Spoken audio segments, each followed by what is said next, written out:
The ancient Greeks called it aresia. The Zen Buddhists call it resistance.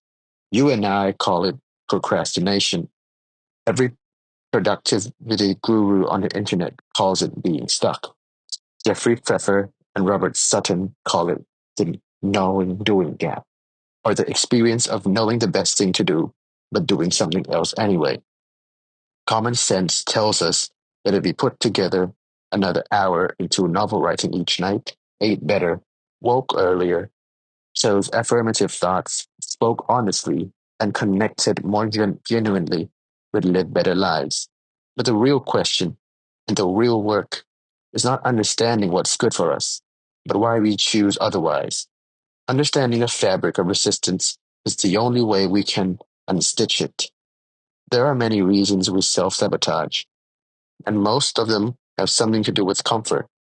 Modern society, innovation, culture, wealth, success is designed to convince us that a good life is one that is most comfortable or able to provide us with a sense of being pain free and secure.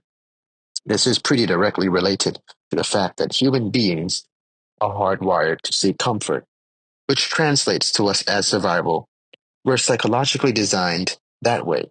It only makes sense that in our more fully actualized intellectual and emotional lives, we want the same.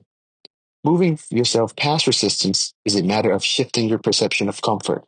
It's about considering the alternative. It's altering your mindset to focus on the discomfort you will face if you don't do the things in front of you, as opposed to the discomfort you will face if you do. If left unchecked, the knowing doing gap will leave you a shell of the person you're intended to be. It will wreck your most intimate, passionate relationships, keep you out of your kind of daily productivity required to achieve any goal worth working toward. It will keep you in a manic state of indecision. Do I or don't I? Which feeling do I let guide me? You have to take control for yourself, and you can do so by considering the big picture, the alternatives, the way your life will be if you don't do this thing. How will you quantifiably measure this year? What will you have done? How many hours will you have wasted? If you had to live today, or any average day, on repeat for the rest of your life, where would you end up? What would you accomplish? How happy would you be? What relationships will you have fostered? Will you be looking back knowing you likely damn well missed out on what could really been the love of your life because you weren't ready? What about the hours you could have been playing music or writing or painting or whatevering? Where would those have gone? You would never be ready for the things that matter. And waiting to feel ready before you start acting is how the knowing doing gap widens. It's uncomfortable to work, to stretch the capacity of your tolerance, to be vulnerable with someone you care deeply about. But it is never more comfortable than going your whole life without the things you really want. Anxiety builds in our idle hours. Fear and resistance thrive when we're avoiding the work.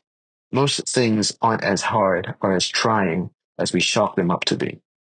They're ultimately fun and rewarding and expressions of who we really are. That's why we want them. Taking small steps will remind you that this is true.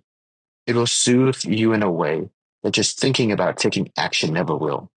It's easier to act your way into a new way of thinking rather than think your way into a new way of acting. So do one little thing today and let the momentum build. And thank whatever force within you that knows there's something bigger for you, the one that's pushing you to be comfortable with less.